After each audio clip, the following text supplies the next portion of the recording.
voglio lasciare il mio commento sulla sentenza, mi sa che è di Palermo, dell'affido condiviso, che sembra innovativa, ok? Però facciamo una riflessione, ok? Di quello che ho appena letto.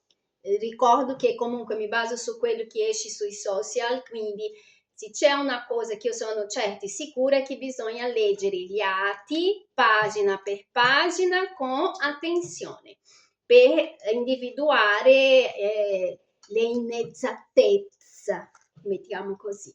Comunque, in un modo generale, perché che questa sentenza della bambina dell'affido condiviso è condiviso di un modo a gestire la alta conflittualità tra i suoi genitori è sempre una grande fregatura per la femmina, perché allora, di quello che ho letto, la mamma può scegliere la scuola che la bambina deve frequentare e al papà viene affidata la parte della salute insieme alla curatrice.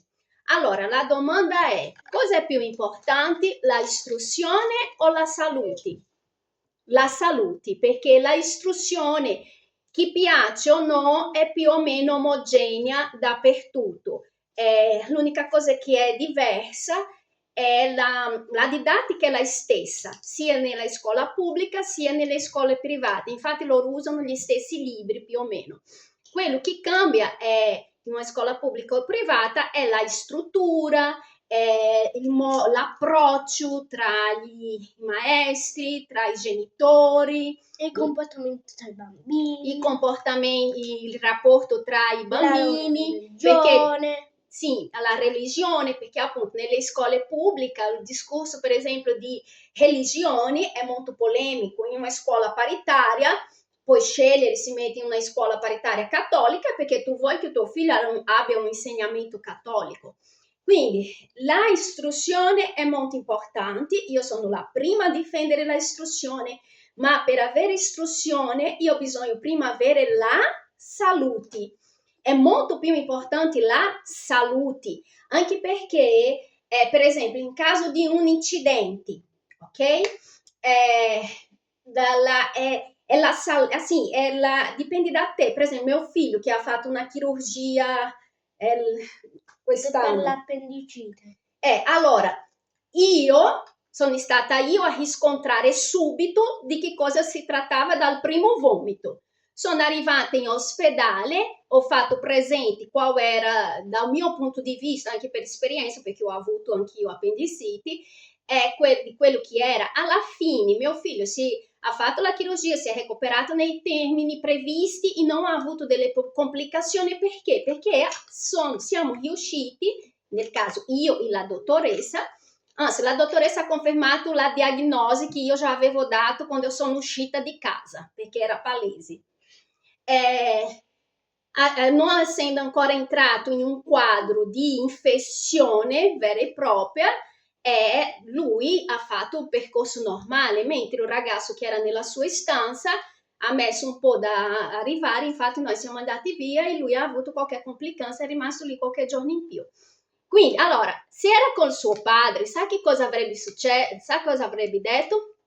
No, dai, è solo per mangiato qualcosa, ha mangiato qualcosa. Quando fosse il bambino avesse perso i sensi del dolore, forse il suo padre lo avrebbe portato in ospedale. Ok? Questo per fare un esempio.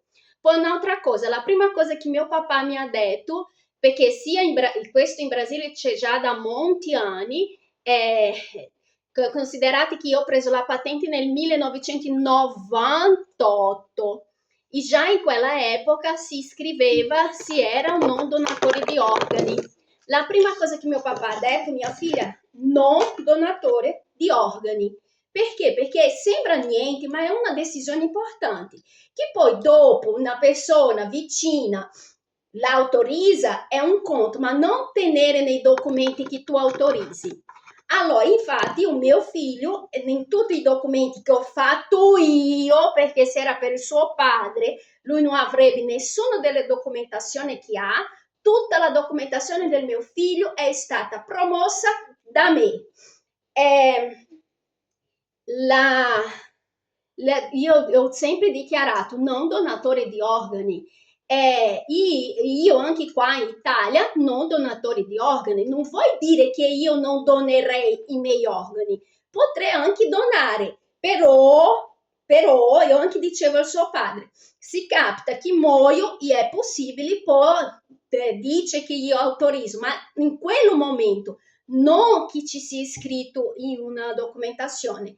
Gli stesso discusso la storia di impartire un percorso in neuropsichiatria infantile a un bambino che non ha i problemi che loro vogliono fare credere. Perché questo, tornando al caso della bambina, è lì, in questa sentenza è stata sottolineata la patria potestà, il dominio di questa bambina ha il padre e la curatrice. La mamma hanno fatto la mamma credere che lei conta qualcosa, ma lei non conta niente, perché chi dovrà decidere per la salute della sua figlia è il padre e la curatrice, hai capito?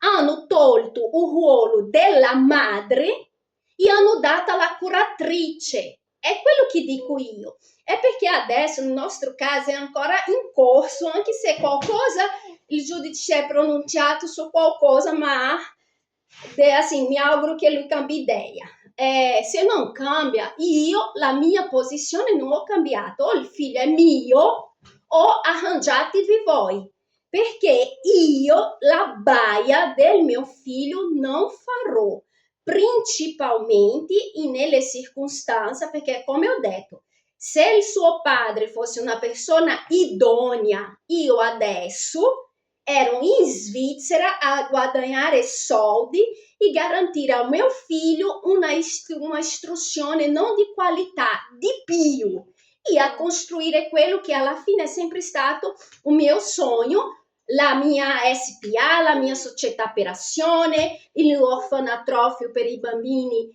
effettivamente disagiati, senza genitori, tutti i miei progetti, sai, alla Bill Gates. Ecco, io sono la versione di Bill Gates femmina, che però non ho né il cervello né la vita di Bill Gates, ma Bill Gates fa quello che io ho sempre sognato di fare da quando sono nata. Infatti, quando avevo 5 anni, io ero innamorata di Bill Gates. Assim, se tu mi chiedi, per me Bill Gates era tutto con 5 anni. Quindi, se il padre del mio figlio fosse quella persona, io stavo indirizzando la mia vita nella quale scuola tipo ai Rise, adesso non mi ricordo bene come si chiama, è qualcosa con Rise, quelli ragazzi italiano che va in giro nel mondo a creare scuola di qualità per i bambini che hanno bisogno. Anche lui ha realizzato il mio sogno, perché io, Carla, lo so che il mio rapporto con mio figlio è un rapporto solido e il mio figlio è abbastanza intelligente per capire che i soldi sono importanti, per capire questa questione umanitaria. Il mio figlio ha 8 anni e ha già la consapevolezza di aiutare chi ha meno di lui. E lui sa che io sarei sempre comunque con lui, perché con i soldi, anche se io lavoro in Svizzera, ci sono tutti i mezzi per arrivare a fine settimana e stare con il tuo figlio, puoi anche fare avanti e indietro tutto il giorno se vuoi.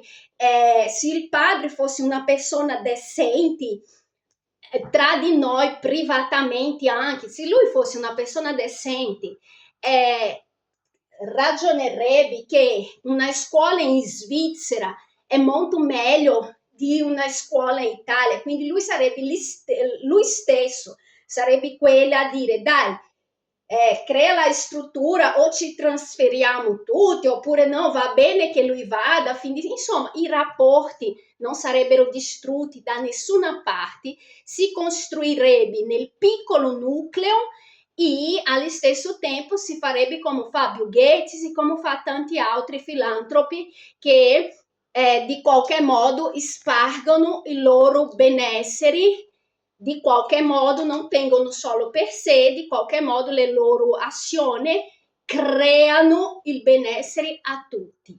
Il capitalismo ha il suo aspetto negativo, è vero, però ha anche il suo aspetto positivo. La Caritas, che voi criticate tanto, allora, un mio padre nero, semi-analfabeta, dell'altra parte dell'oceano, in un paese che fino a qualche anno fa era addirittura un paese sottosviluppato e da 20 anni è in via di sviluppo. Il mio padre donava alla Caritas sacratamente mio papà donava a Caritas. E sa cosa è successo? È successo che nell'anno di 2013, proprio quando ho conosciuto il papà del mio figlio, io ho dovuto fare, io ho fatto uso di uno dei lavori della Caritas, e una delle cose che mi ha fatto riflettere, mio papà non ha mai saputo di questa cosa, mai, perché sarebbe troppo dolore per lui, però io dentro di me pensavo, io dentro di me pensavo, ma che bello che il soldo del mio papà di qualche modo viene applicato. Io mi ricordo che in quell'inverno del 2013 io ho avuto una scarpa, non vado a prendere no, la stessa scarpa che mi hanno dato quest'anno quando ho iniziato a lavorare per la Galbanino, che era per entrare nel frigorifero, e era molto simile a quella. E è stata donata della Caritas quella scarpa. E io ho preso e ho scelto quella scarpa perché potevo scegliere, hanno messo così, tu potevi scegliere, ho scelto quella. E dentro di me io ringraziavo a Dio per la scarpa, però pensavo che bello, o soldo del mio papà è ben investito. E la Caritas subisce, la Chiesa Cattolica subisce delle critiche, però loro agiscono, loro fanno qualcosa invece di creare problemi, ok?